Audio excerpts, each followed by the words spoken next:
the air gap again is carpeted, and we just have thousands of people scooting their feet around this track, and then they just start touching each other. Yeah, and it's just zapping static, each other, and then a force field appears. Yes. I hate you sometimes. No, you don't. You love me. So dumb. You love me.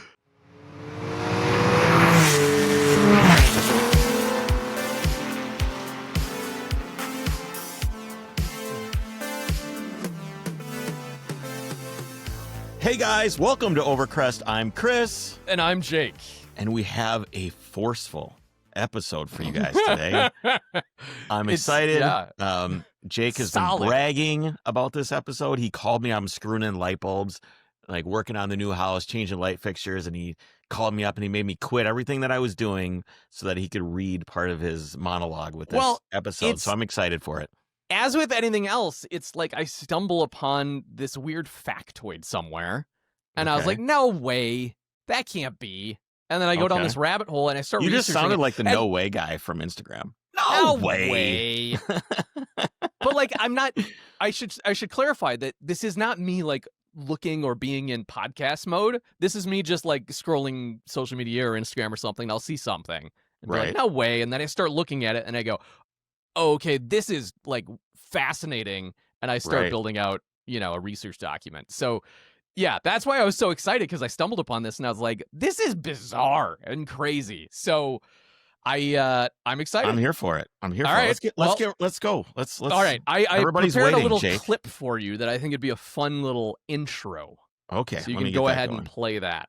All right. Ray Shields. Fire! Shields up, ready to go!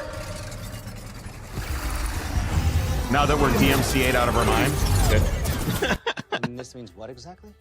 It means it has a force field. To infinity and beyond! Oh no! I love Buzz. He's so awesome. There's some kind of force field. Yeah. So it has become a classic trope, and we've all seen it. An impenetrable field. Yes. Like a glowing barrier of energy. Yes. A force field. The force field is this this mythical thing. It's like a plot. It's like a plot tool. Literally, I wrote, it is the ubiquitous plot device of countless blockbusters and corny B movies alike. Like, it runs the gamut. It's like it's sci-fi is so dependent on force fields. Yes. Because it just adds another level of complexity to whatever miracle they're trying to perform. And I wonder, things, that's what makes Dune movies so good. Right? Oh, yeah. Because then it's like a slow blade pierces the shield or something. Yeah, but it's in Dune, there's no computer, so the force fields are much different than normal. You know what else it does is it makes the action or the fight sequences so much different, because you can just like, if guns don't do anything, like if bullets don't penetrate your force field, then you have to go back to old school like swords and hand-to-hand combat. I have this theory that of one of the reasons why modern movies generally aren't very good, is because of cell phones. So this is kind of a little bit of a tangent, but phones. I like where you're going. Yeah, phones are such a part of how we communicate with each other that it shortcuts many plot angles in movies. It shortcuts them because any horror movie, it's like, call the police, roll credits. Like, what? There's a man with a chainsaw, and it's not like someone could come in and like in old movies you pick up the phone, it's like because someone cut the cord or something like that, or we're lost in the woods. Oh, let me pull up Google Maps. Oh, here we are. Roll credits. You dial 911 and it's like, hello, emergency. Hey, I'm at 1, 2, 3, 4, and then someone like cuts the power, and then oh no, and you're like in some swamp in the woods, and on a rotary phone. You're locked in a dungeon and you can't see, and you're turn on my flashlight. Oh, there's the door. Roll credits.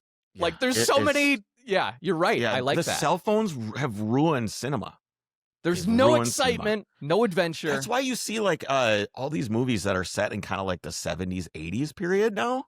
Good point. Like Yeah. think of the show. What is the new show that just came out? Oh, Duster or whatever. I think watched it's the on first Amazon. episode and I was like, Yeah, kind of but the aesthetic, kind of corny. But yeah, of course. But the aesthetic of like it slows down the plot so much. And even when you watch modern shows, you don't see cell phones that much. They kind of work around it in some way because they just ruin movies. Cell phones have ruined cinema. That's a very good point. Yeah, there was like a meme too about like any horror movie, if you had just like a gun or a concealed carry permit, it just ruins every horror movie. Like there's a video of a guy like in a clown outfit, like about to approach someone with a gun or with a knife rather, and the guy just goes, "Sup, bud?" and like opens his shirt up, and it was like that was, and then it rolled credits, like it was the. However, guns do add tension. Like just knowing what I can't remember of the plot angle for this or the what it's called, but if you see a gun on a shelf, it has to be used at some point in the movie. Oh, like yeah. I can't remember what it's called. And it happened in my book. I've heard of this. I remember writing something in my book. I don't remember what it was. And I'm like, oh shit, I have to write this in some other place in the book now because I've made it so obvious that it exists. Unless you're just setting the scene for like, oh, it's a hunting cabin. There was like a cabinet full of guns and everything else. But again, why would you even bring it up? But if the camera looks at the gun, it must be used in the plot later on. Well, yeah, then it's just obvious that they're like, ooh, look at that. There was what did we watch? Oh, we watched Alien Romulus the other day. Oh, gosh. Which is like, Jesse wanted to watch a scary movie. And I don't like scary movies at all. I don't either. I don't like being startled. Like, or like gore for the sake of gore, like Saw movies. I've never seen any of those. Why? Nope. Like, no. I don't know why women sick. They're all sick. They're in just the head. sick. They're just sick. All you women out there are just sick. But there's these tunnels in the spaceship where you traverse from one corridor or module to another one. Yeah. And they opened up like an iris. Like oh, cool. Yeah, sure. like I get that. it. Yeah. Like But for then no they reason had, like, at all. For no reason. Then they had sharp edges. Like they kind of came together. Like, oh, yeah. So obviously someone is going to get smushed in that. Obviously going to get chopped in half. Yes. Obviously. That is exactly what that is. They focused on it and they showed it and it closed quickly and then slowed down and you saw these gnarly teeth and it went shook and then like it cinched up like, really fast. Obviously someone's going to get yes, exactly. Nobody got chopped in half. What? Nobody got chopped up. That seems that is a no, that was disappointing. I was waiting for the whole movie like, this is where it happens. Yes. I thought for sure and another problem is the black guy wasn't the first to die in this movie. Like all of the other horror movies, the black guy's the first to die. Yeah, the they always kill him trope. off. But he was an AI, so maybe he wasn't human, so maybe that's why they kept him around. That makes sense. That's funny. Yeah, like anyway. Remember Scary Movie? Like that was the first popular satire movie of like I remember that. Yeah, it was like I'm the token black guy. See ya or something. Yeah, I'm out of here. Yeah, exactly. All right, force fields. So there's a force field on getting to the point of this episode. Yeah, we're not ever gonna get there. No, but speaking of spaceships and how it has become just like such a trope or a plot device, I think that's because if you think about like any fighting in space, like spaceships are very fragile, Kris. Like if you even just nudged it or shot something at it, like instant death of everyone on board. You know what I mean? So they need. I agree, but however, thing. However, I think that is only from like I don't know anything point of view. Only spaceships built on Earth need to be that thin and fragile, right? Because of the mass required to get it up into space. So if you could somehow just floating up in the atmosphere.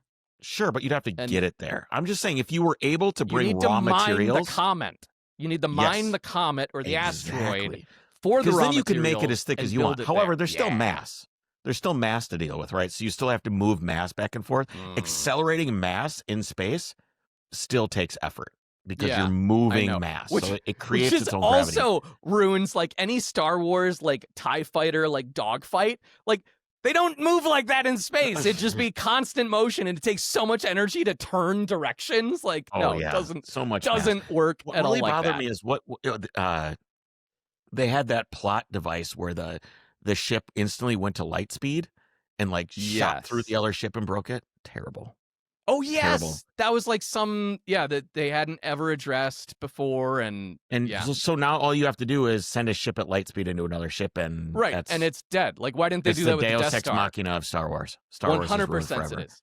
100%. Which movie was that in? I don't think I even saw that It's one of the new ones, and the I don't ship think is I like saw running out of, like, they can't get away, and the destroyer is chasing them. So they just turn around, go to light speed, and just blow themselves up into the ship. I We'll just do remember that reading right about away. this. Yeah, and you're like, wait, so that's all of the other movies? You could have just done that? Like, you know what Death the Star? problem was? Is the destroyer, the rebel, not the rebel, the Imperial destroyer. Yes, Imperial. Did not have a force field. 100%. Okay.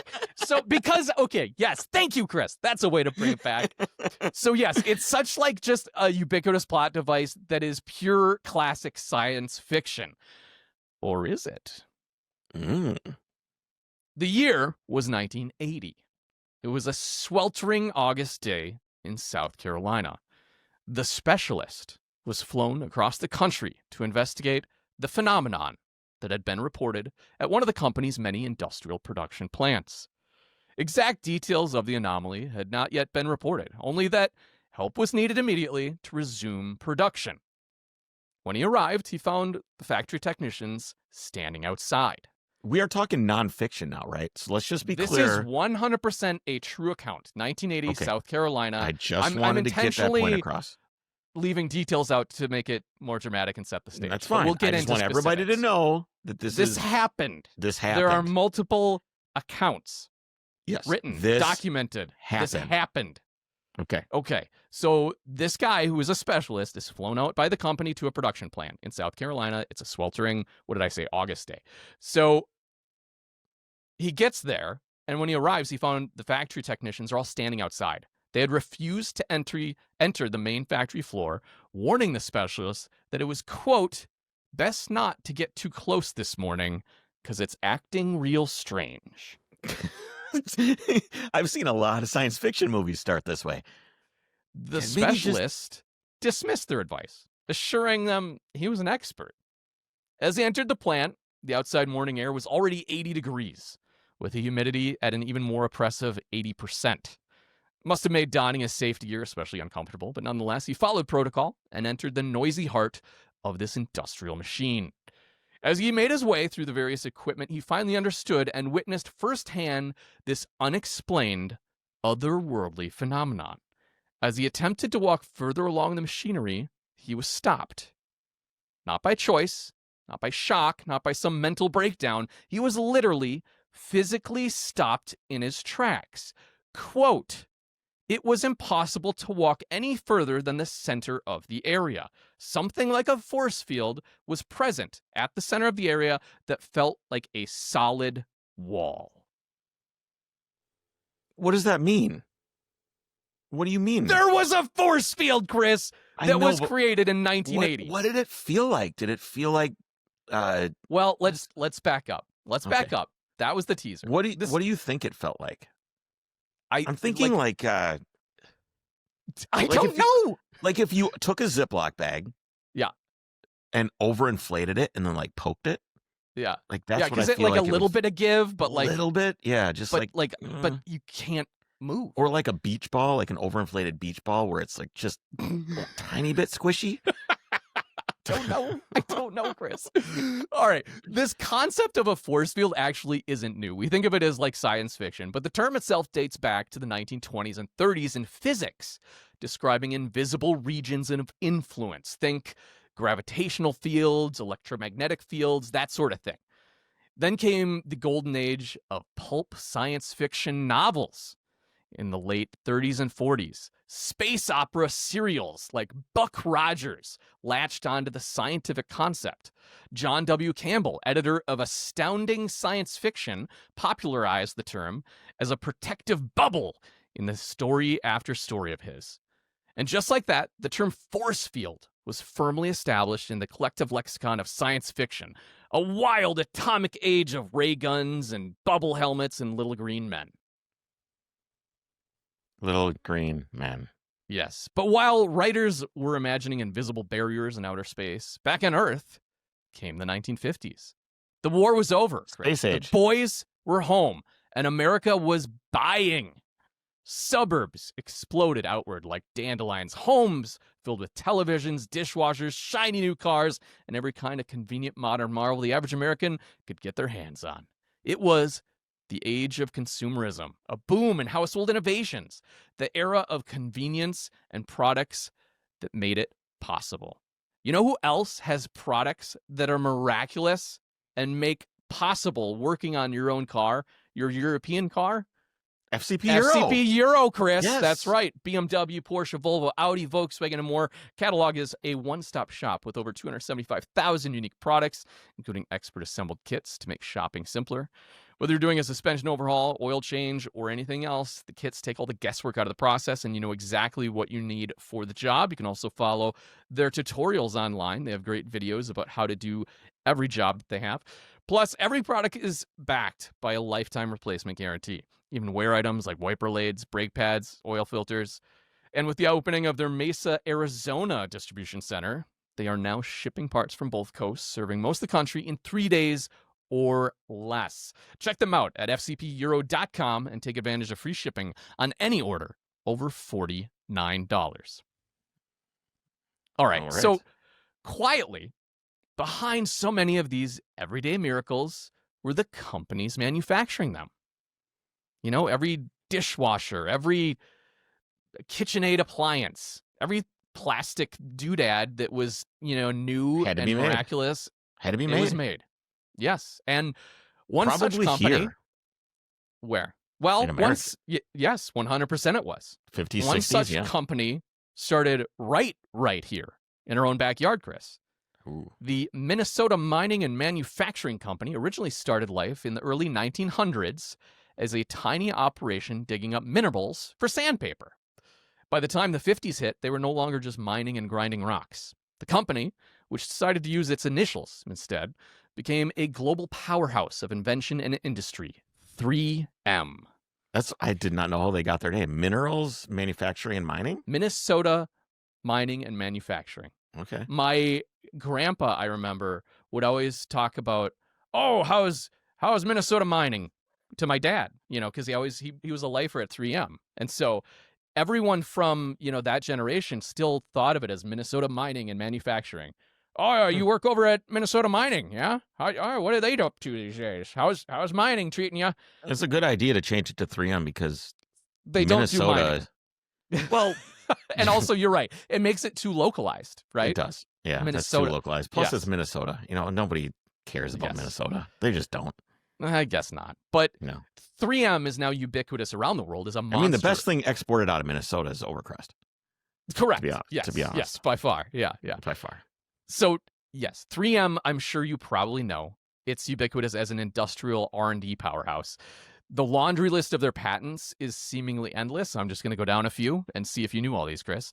Scotch tape, Yes. Post-it notes. That one I knew.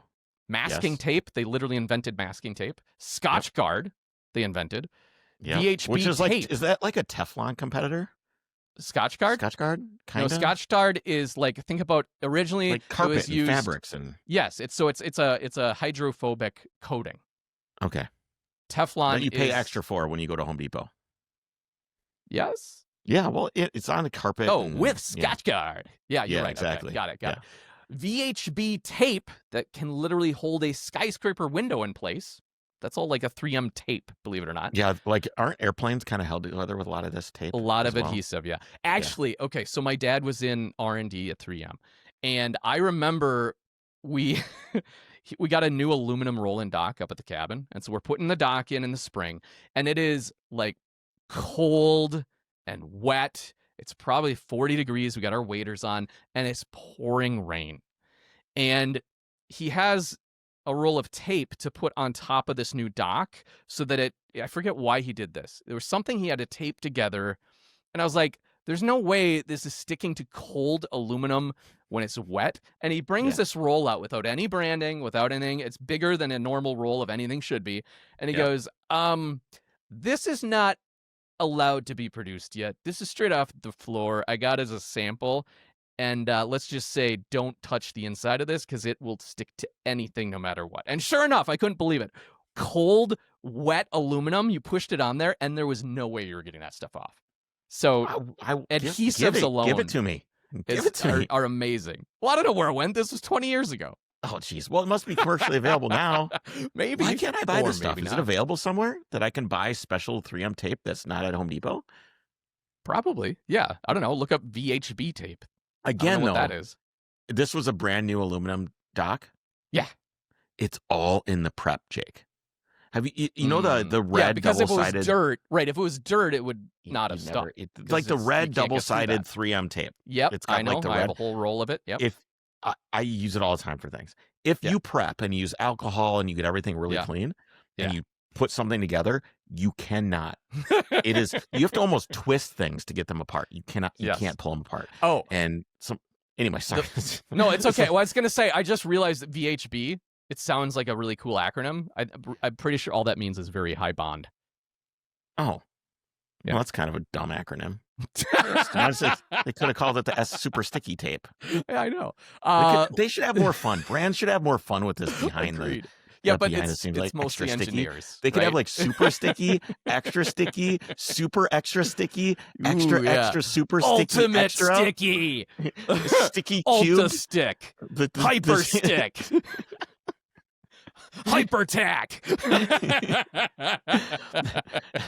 Never loose anything. I think never putting loose. never in front of things is always great. Yeah. Like never, Yeah. always. Like always good. Always like it's kind of like that old Yeah. 50s, 65 is like always, always good, always hot, Yep, I like that. always sticky. They also 3M has patented retroreflective road signs. So basically, all the road signs you see on the highway that reflect really well, that's a 3M patent. Right there, uh, Jake, behind me. Oh, There's no like- lighting on that sign back there. I can't behind see me. it because it's cropped weird. Oh right now. well, it says Sorry, Compton but on it. It's a street I've sign. seen that. Yes, And it's exactly. only this light right here is see that? right. Yeah. Everybody else can see it So that's watching that's it. a 3M product for you right there, I guess. Yeah. Optical films holding inside your smartphone. That's or hiding inside your smartphone. I don't know what Okay. that means. Revolutionary medical adhesives. Again, with adhesives that can like stick I wonder you if they back have like together. a super NSA department too. Ooh, They what is the must. super NSA department? Oh, do you see Trump the other day says he was all bragging. He's like, yeah, America's pretty great. I don't do a good Trump accent, so I'm not going to try. America's pretty great. We're pretty awesome. And just so you know, America we've got some. is the we've, best. We've got the greatest. We've got the greatest stuff nobody's ever seen. The greatest stuff. It's the Biggest. best. It, And it- if you we- let me tell you, if you knew about the stuff that we have, you wouldn't even believe it. It's unbelievable. it's he said that, and I'm just like, dude, what are you doing? It's like bragging about the kind of sex you have with your wife, but you can't really tell Unbelievable. anybody. You Yeah, can't tell yeah. you can't tell people all the awesome things that you guys do. So you kind of just go, she's Chris, really good. do you know what She's I the did? best." Do you know what I She's did the last best. night? It was so Where are you going with this? Unbelievable, but I It can't was tell you. gnarly. I It can't was tell you about the it. It's too bad. gnarliest. You wish you would know. You wish. You wish. No, I don't. Never mind. Maybe Everyone that else was a bad wishes. analogy. All right. I don't So, wanna know. anyways, I'll call they, force field on that knowledge. Yeah, sure. Okay. Novec fluids, which are cooked to or used to cool entire data centers. Apparently, there's like a coolant that they patented. The now I need that in my ubiquitous car. What's it Yes. called? Novec, Novak fluid. NOVEC. It's probably going to be some generic, like standard name for something. I have no idea. It's a solvent replacement. Drop in Novak. Blah blah blah. I'm super interested. Just yeah. Non-flammable, non-conductive, zero ozone depleting potential. So it's instead of water to cool stuff, I guess. I don't know. long-lasting performance in heat transfer applications. There you go. Heat transfer. In Yeah, that makes wafer sense. fab equipment. Okay, what the See? frick is Yeah. wafer fab equipment? Something for Direct contact cooling for military-grade electronics. Ooh, there you Can go. I get? Yeah. I need some. Can I put this in my car? Hey, ChatGPT. It's probably super expensive and doesn't actually work that well. Let's see what it says here. I gotta know. Just answer the question. Hundreds No. of dollars per gallon. Yeah, Far beyond okay. the cost or needs of automotive. But does it work? You're right. I mean, yes, I would imagine. I don't know. It's expensive and incompatible Oh, and not but approved for is such it- use. It's a good heat transferent, but it probably isn't. Does it not freeze? You know what I mean? Because Heat transference is one thing for cooling, but coolant also needs to be antifreeze. Can move heat. Oh, okay. Oh, they boil at very low temperatures. Okay, 61 degrees Celsius. doesn't That's not good. work. No, that doesn't work. Not ideal. Not Why good. So can't we invent a better coolant? This, What's wrong with coolant? Why don't you like your coolant? I guess none of my cars overheat, but I've had nothing's What, worse like- than an overheating car, dude. Well, that's Nothing. a problem with the system, not the coolant. Yeah, I know. Don't blame the coolant. It's a problem with the system. Okay. All right. They also invented the now ubiquitous N95 You'd spend mask. thousands of dollars just to fill your radiator with no You vent. Literally. Idiot. You'd have You the world's idiot. most expensive coolant that doesn't work. Is that what it told you? Yeah. I Yeah. love that. Yeah, I That's have amazing. my chat GPT trained pretty well at that. They also have the now ubiquitous N95 mask, innovative abrasives and sandpaper. Something called micro replication was on a list of patents. I don't know what the hell that means, but it's amazing sounding. Micro replication. And a mind-boggling amount of medical and industrial scientific products, not to mention those supplied to the DoD and the military, like you were saying, Kris, some of which I'm willing to bet we don't even know about. We don't even know. You don't even know, but it's amazing. And don't even get me started on their invention of fluorochemicals, Kris. Hmm. Do you want to go down this rabbit hole? Yeah, we're talking CFCs, right? Chlorofluorocarbons. Yes. So while 3M was busy inventing tapes, adhesives, and sticky notes, they also took a long detour in some truly exotic chemistry called fluorochemicals. These are compounds where fluorine atoms get bonded to carbon, and fluorine is, well, kind of unhinged, we'll say, as an element. It's the most electronegative element on the periodic table. It wants electrons so badly that it can turn almost anything into something weird. The result is that fluorochemicals are extremely heat resistant, chemically stable, water repellent, oil repellent, and basically impervious to the things that would destroy ordinary materials. Sounds Which sounds awesome. great, right? This That's all basically enter sounds like a Scotch god Guard chemical. and Teflon and the entire family of polyfluoroalkyl substances, which are now known as PFAS chemicals. These are substances so persistent, they're now nicknamed forever chemicals. For decades, these exotic compounds were modern miracles. Your couch didn't stain. Your raincoat stayed dry. Your electronics stayed cool. Your frying pan stayed nonstick. However, what was later found was that the very thing that made these substances so amazing, namely the resistance to breaking down, made them an environmental nightmare. These compounds don't occur naturally in nature. So when they're found somewhere, it means they're remnants of the manufactured products, right? Like every time you find these chemicals in nature, it means that they were produced. So by the late 1990s, these PFAS chemicals were found to have accumulated in groundwater. And then were found in the food chain. And then they were detected everywhere around the world. Let me Why finish don't you want this in your body? Well, fluorochemicals don't simply go away, ever. To illustrate just how widespread the issue is and has become, PFAS are now being detected in the bloodstreams of every single human tested on Earth. It's obviously widespread. And here's the problem. So, relatively speaking, this stuff was only recently invented. So I'm going to get into your question because I thought the same thing. I was like, so what? It's everywhere. I mean, there's plastic particles. I have a credit card worth of plastic in my body right now. Right. But here's the problem. They didn't gain widespread use until the 50s and 60s. This means it's only been maybe like 70 years since humans have been exposed to this stuff.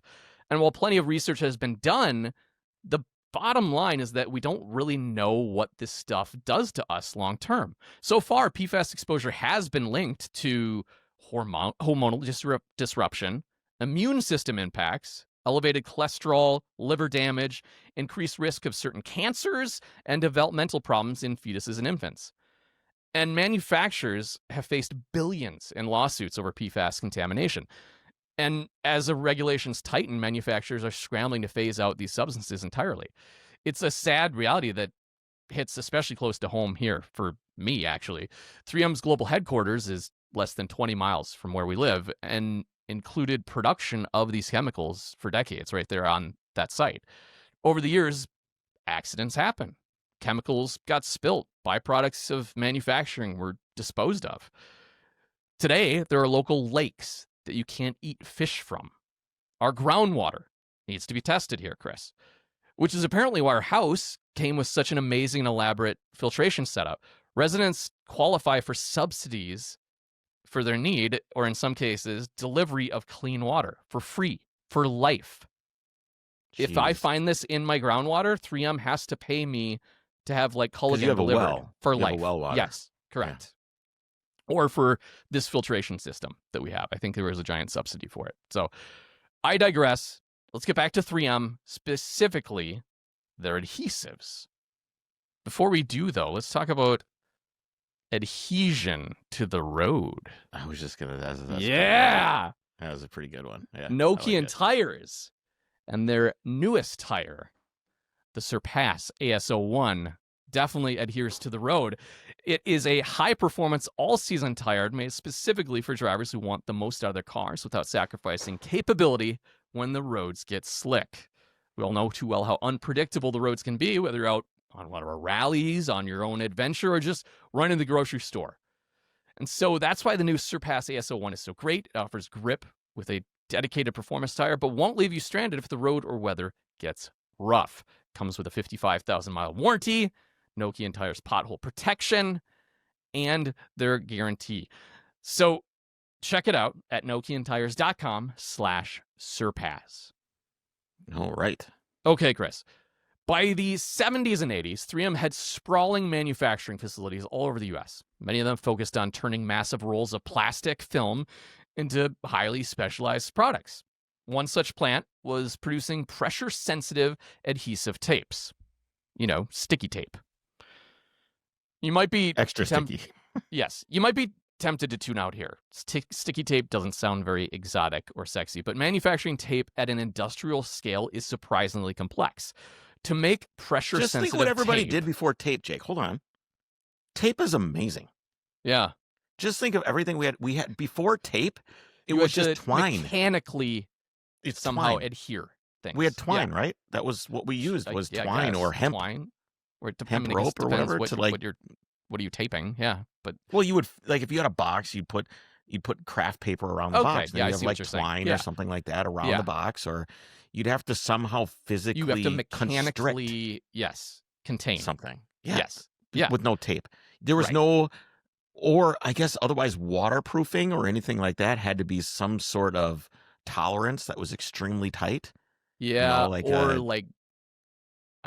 stitching. I mean, they had I guess it'd be like waxed canvas, and Ooh, you'd stitch yeah. wax canvas or Wax was canvas together, great. and then you'd wax it, right? And that Mhm. did it. But then you'd have to probably re-wax it every once in a while. I Yeah, don't you really have know. to you'd have to heat it up on the seams Sure, and get Yep, the that wax makes to sense. recongeal. Oh yeah, there you go. So yeah, tape is pretty amazing. great. To make this stuff, You know what the number? There's two things that my kids want all the time when they're around the Okay. house. Okay, One is scissors. okay, They always want freaking scissors, and the other is tape because they're always making crafts out of paper. oh sure, yeah, okay. So it's nonstop tape. We go through masking tape. I buy the cheapest, crappiest tape ever because it's just So, do you know what? I am so spoiled, and it ruined me for life because we would get boxes and boxes of free tape. My dad working at 3M. So, anything you wanted, sandpaper and tape. I use so much tape on any project now. Everyone's like, "What are you doing?" And I never knew. I never knew this stuff cost money. I just thought it showed up at your house in any type you want. You Yeah. want and the Blue stuff you tape. can't buy. You want a 6-inch wide roll of masking tape. Oh yeah, I got it down there. What and now I'm 6 have inch to wide? buy. Oh yeah, because it's not on the production, cutter already. Now it's like a bigger roll. Oh, And so he's you like, get, oh, this is the- great because you can if you want to you know how you'd have to if you're masking something to paint it, you would Yeah. have to put up paper or something and then Yeah. tape Tape the the paper in paper. place. This you just take the roll and just so good. Yeah. Oh, absolutely. But anyways, that's I'm great. spoiled because now I had no idea tape was so expensive. It is pricey. Yes. And it makes sense because let me tell you how it's made. You need a Jake, I plastic have a film question. substrate. What? This episode is about force fields, right? Yeah, we're getting there. We're getting there. Okay. There's I mean, checking. it's a lot of rabbit holes to get to the force field. Yeah, got it. Stick with got me. it. Stick Yeah. with me. Okay. Okay. So you need plastic film substrate and chemical coatings and adhesive formulations with backings that resist stretching, tearing, and degradation. So one of the most common substrates is something called polypropylene film. It's cheap, it's durable, it's light, and critically, here we go, it's an excellent electrical insulator. Now, the production facilities where this type of film is processed are massive. One such plant was constructed in South Carolina. Its singular purpose was to take absolutely massive rolls of this polypropylene film and slice them into smaller jumbo rolls that could later be coated with adhesives and converted into the final product.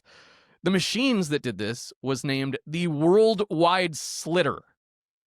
To truly understand the scale of this machine, picture rolls of plastic as wide as a three-lane freeway.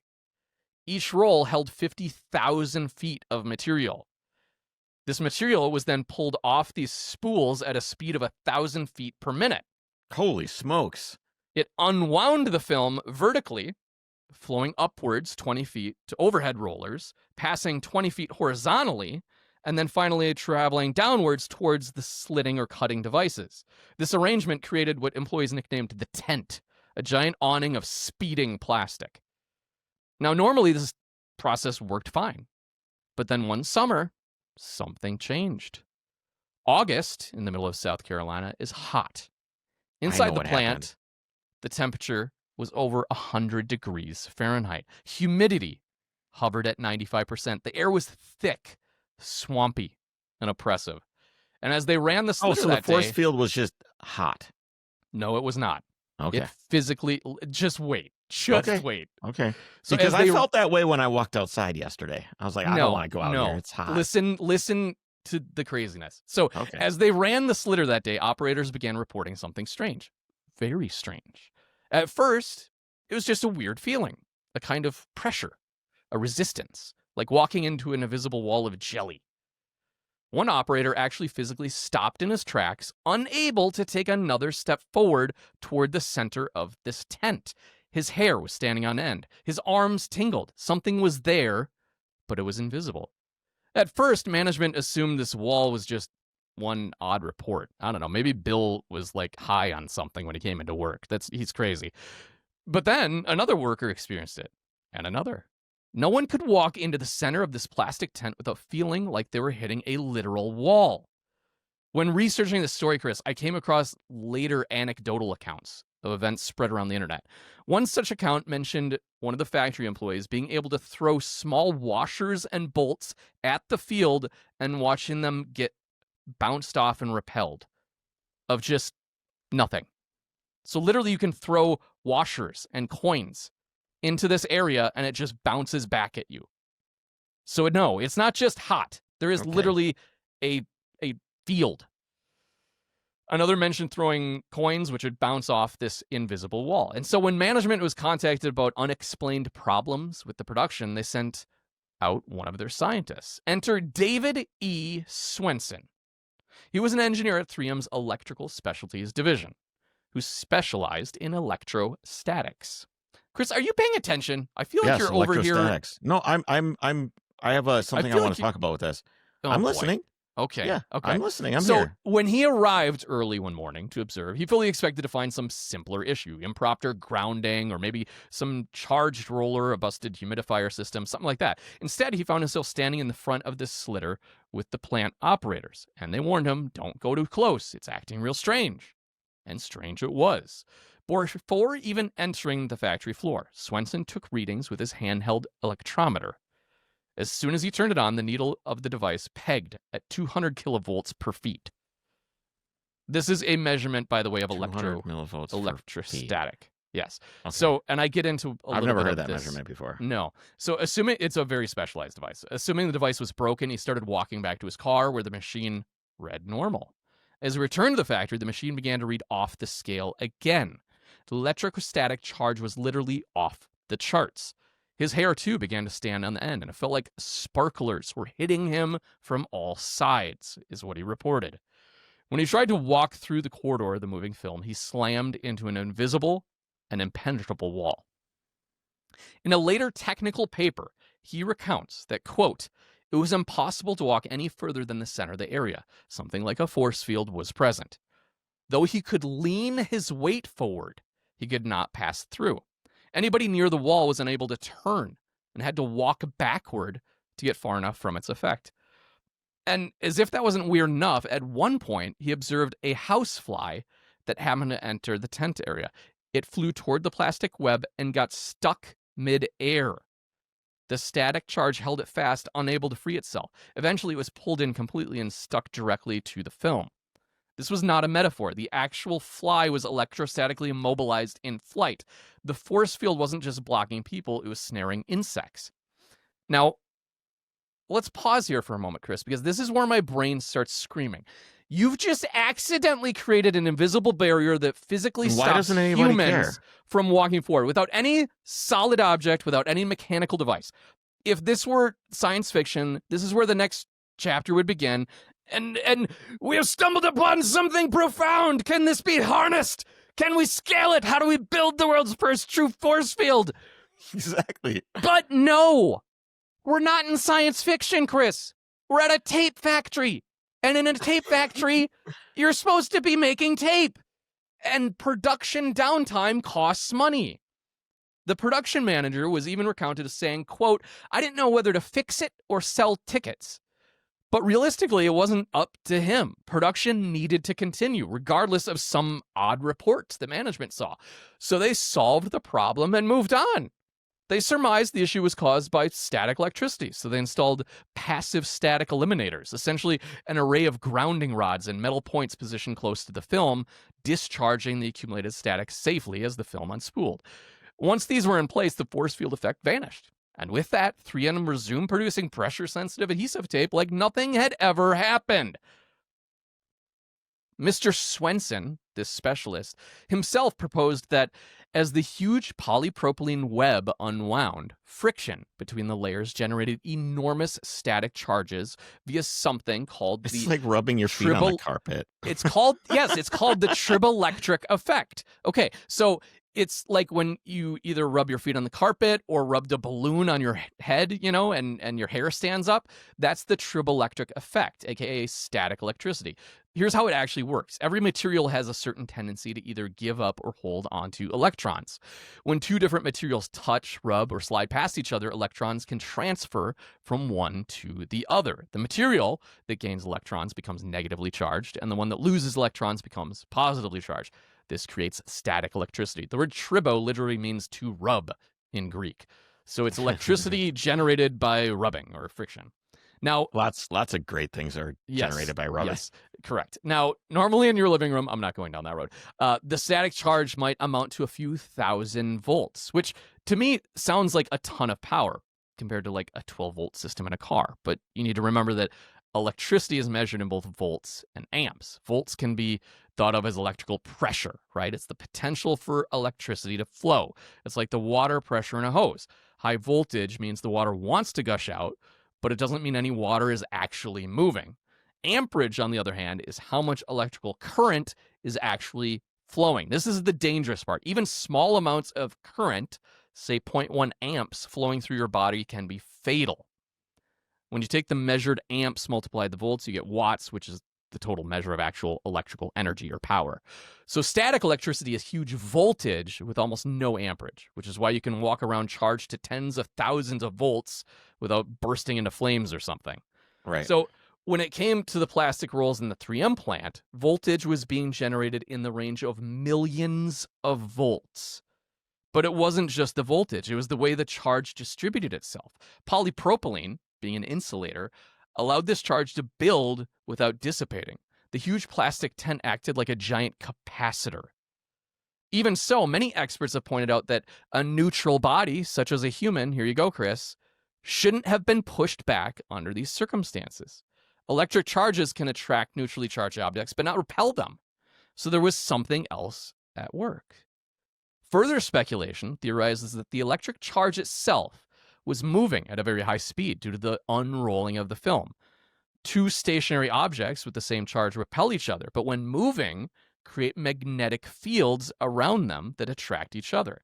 This process ultimately calls a so-called charged vortex sheath, which is a really cool sounding concept. Yeah, that sounds pretty good. Another theory has to do with the small volume of air within the space, which could have created localized ionized air currents, resulting in pressure differentials. My eyes are starting to glaze over a little bit, Jake. I know. The fact is just this. Without further testing and exactly recreating the environmental factors. So they did it, right? They recreated and never tested know. it, and they did that, right? No, they did not. Why? They had to create did they tape. not do this? They had to create tape, Kris. And come on, guy. The existence. You gotta test the force field. No, I know. The existence of the phenomenon came down to a set of perfect, unique conditions. The orientation of the material in a contained tent-like area, the speed of the material, the amount of static electricity generated, the exact temperature and humidity, and perhaps many other that weren't even identified. It's possible that this entire phenomenon was simply a 1 in a million, a perfect combination of effects that may never be able to be replicated again. Years later, David Swenson gave a talk on the matter at an industrial symposium. He stated that, quote, despite numerous inquiries, several explanations, and numerous attempts, the phenomenon has not been recreated or fully explained. A paper was also published, authored by David, where he further clarified that, quote, speculation on what occurred has been the subject of a lot of discussion amongst physicists, electrical engineers, and consultants in the field of electrostatic. No definitive conclusions or theory have been detailed to date. So try it again. Try it again. Try it again. A mystery. Why does it have to remain a mystery? That's the end of the story.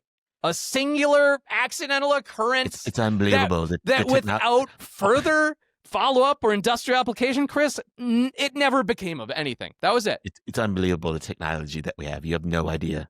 You have no idea. Or did it? I mentioned that I found a lot of different accounts of this phenomenon peppered around the internet. One such recount was an old Reddit thread where the following cryptic comment was made. Quote, I met this guy at an ESD meeting in Austin once, which is some electrical symposium. After he published the paper, he was contacted by NASA and all the other 3-letter agencies asking him for more info. He wanted to experiment around with it, but no company had millions to throw into such a project. Presumably, the government does. Exactly. So, could it be that further experimentation with force field generation was simply done in secret, funded by the DoD? Certainly, That's what they I have funded think. crazier research, and it only makes sense that such a capability would be of interest. And perhaps I'm just looking for conspiracies where there are none, but I started tracking down where David Swenson is today, the specialist engineer from 3M. He apparently still operates a, quote, static control consulting company. Interestingly, the About section of their website states that they, quote, operate a laboratory facility for testing, and that, quote, some testing includes the interaction of a person, thus requiring a walk-in test chamber. Mm-hmm. So there you have it. This seemingly small consulting company that David works for may have some funding from unmentioned sources and be doing some additional research. I see. So I found his company, and I think we should try to reach out to him. Good. Yeah. You're gonna reach out to this guy, and then your doorbell is gonna ring. There's gonna be every such and so is gonna be standing outside. When I researched this, it was so crazy to like go through it now, because I have this exact same questions. Like, how was this not followed up with? How was this not further investigated? And part of it is that they've tried to recreate it and simply can't.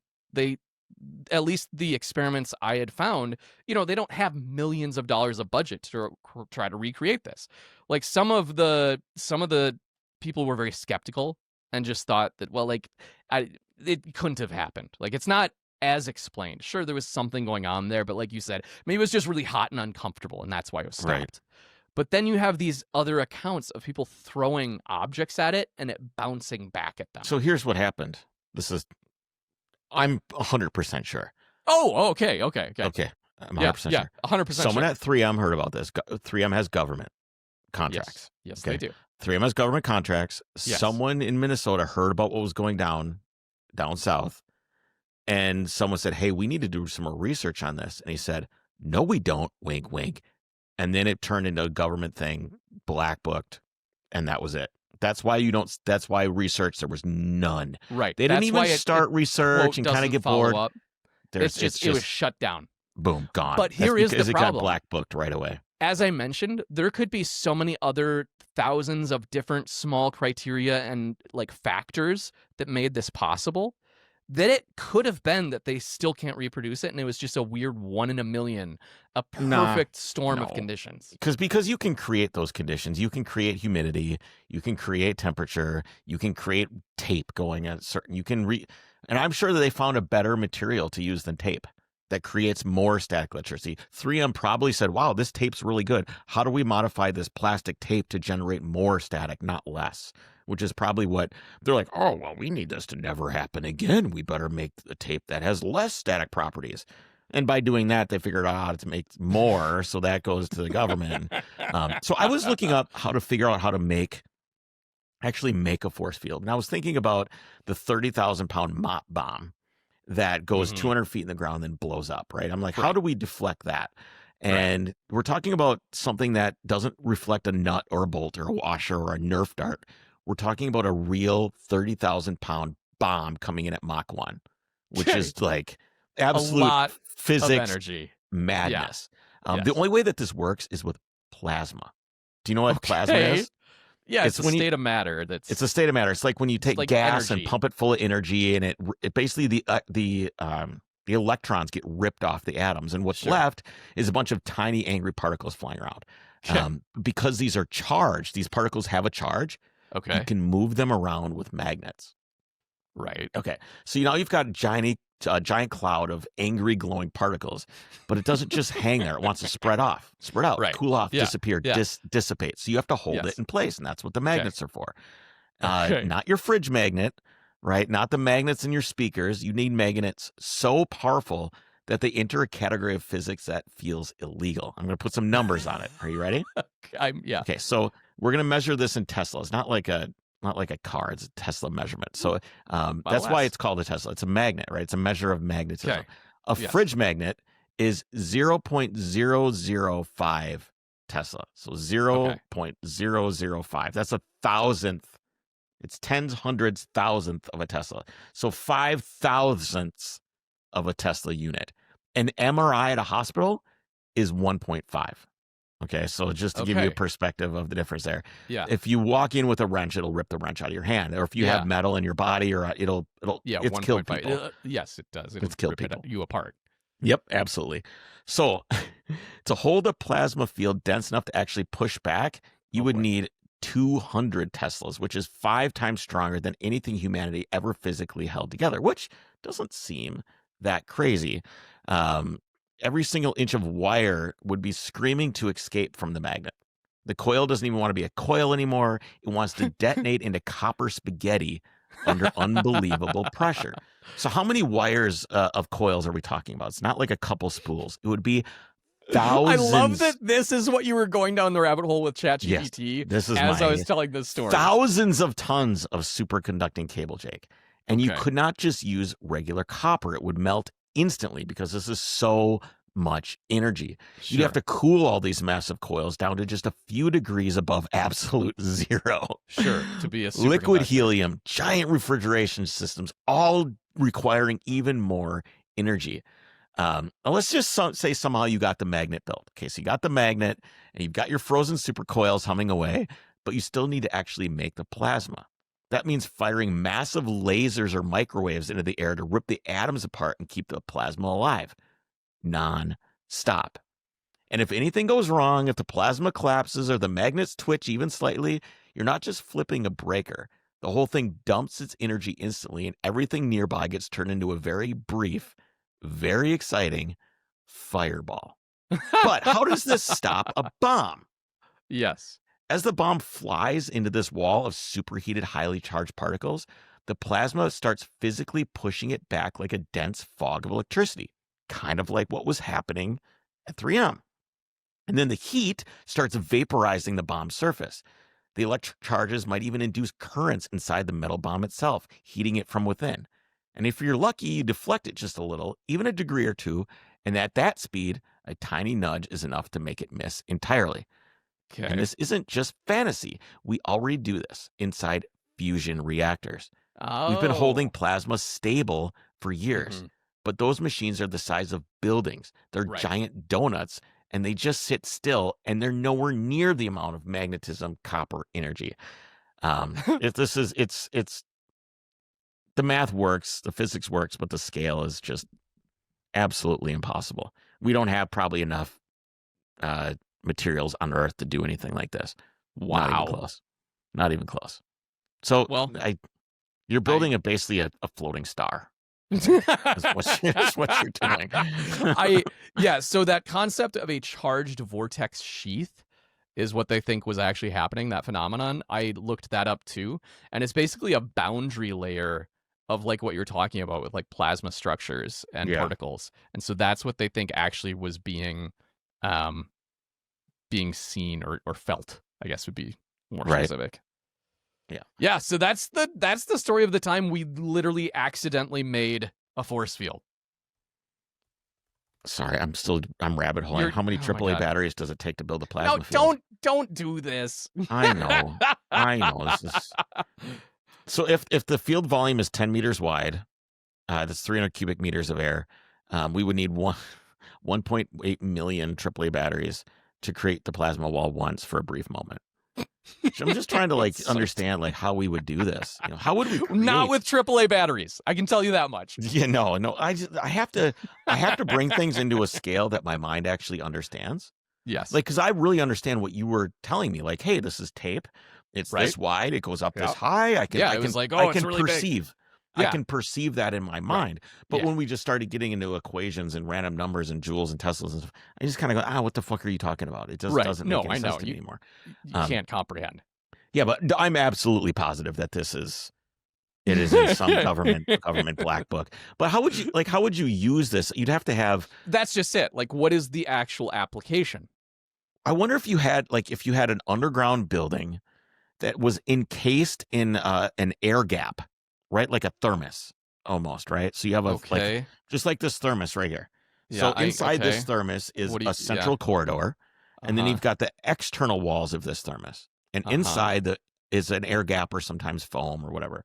But most thermoses that are cheap is just an air gap between the two. Right. And that helps with the transfer of heat. So what are we doing with this corridor? Okay. So in the air gap is where you create the superheated hot air. Okay. Right. And then you pump in all of this electricity, all of this static air. You can create the air and then pump the air into the air gap. And then it basically would act as some sort of field because then the air gap is supercharged. And then you realize actual scientists have speculated about this for years, Chris. You're not going to just come up with it right now looking at your thermos and shaking it at me. Why not? Idiot. I actually have a pretty here's high how we're IQ, doing it. Here's how we're doing it. You take a thermos, Jake. You take a thermos and you put air in it, and it's hot. I'm trying, and you shake it at the camera because I'm gonna do it. I'm gonna figure out. I'm just giving you a use case, but what's the use case? Thermos. You haven't talked about the use case. So now you have building. It's a building with a field. Here you've got an underground building with an air gap. So maybe the air gap is 50 yards wide. Okay, it's like, have you seen Magneto's prison in X-Men? Yeah, it's plastic. Yeah, I get it. Yes, it's plastic. It's in the middle, and he sits there. Maybe you have a suspended cube inside of this air gap that's got a server in it with all of human information on it. Okay. Or maybe it's the Krusty Krab cheeseburger recipe. Okay, so this is a vault. That's your use case is a vault. That's my use case is a vault. Just a vault. Or like a server room. What if it's an NSA server? So much energy to produce the force field to protect the vault that it can't be continuous. That's the stupidest thing. Here's the thing. Maybe we've already cracked, and we're getting really close to cracking fusion reactors. But you'd have to put the fusion reactor inside the vault that's creating its own force field in order to make sure that that doesn't ever like go, get damaged or ruptured. What is but the then energy that's... you can't ever get to the generator itself because how are you going to turn it off? There's a force field around it, Kris. You just created an entire paradox. You just have to hit the light switch. No, nothing gets through the force field. That's the whole point. Nothing gets through it. Yeah, well, It's like a black hole. Here's We how are you now get it- talking here's how about you the turn it off. event is the event horizon of your stupid you thermos. just turn it off. No, you just turn it off. Turn off the force field. Okay. You know how you would turn it off? Your How? temperature control. You just reduce the temperature and the humidity. You just turn the air conditioning on. 100%. Okay, yes. Right? Yes. Sure, yes. Why At not? this point, I'm just going to If that's that what is created exactly 100% how it works. Yes, I am positive. There's Matt Yeah. Schaefer is going to reach out and say that I'm smart. Why is Matt Schaefer going to reach out and say Well, you're smart? he's a power engineer. He's probably going to be like, yeah, Chris is 100% right. It's the Yeah, humidity that and we the need to- temperature creating this. Yeah, that Maybe- we need to you know have what we do? a vault.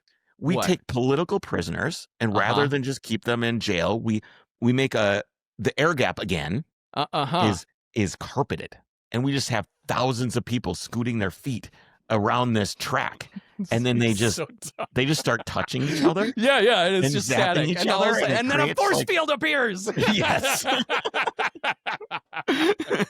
I hate you sometimes. No, you So don't. You dumb, love me. So dumb. You love me. You love me. Oh, well, All right. That's all I got. That's all we No, got. but it's never been proven. Never been. Not that we know of. I want to reach out to this guy. What happens if we reach out and get an interview? Well, ask him. Ask him. See what he's able to say. Why not? Yeah, Do I it. like it. Reach out to this guy. We'll talk to All him. right. Maybe we'll talk to him. Maybe we'll make it a Drivers Club episode. That'd be pretty cool. You know, you can support the show if you want. Ooh, Overcrestproduction.com/Drivers Club. Then Support the you show. too. It's only If $5. you're about You could maybe or maybe not hear this guy. which, yeah, and he's basically telling us about the force field that the DoD is paying him to create. I'm Yeah, imagining. exactly. What could go wrong? Yeah. I mean, it's Yeah. Now the Drivers Club needs security clearance for anyone to be able to listen to it. All right, guys. Thank you, Jake, and we will see you all next week. Take care.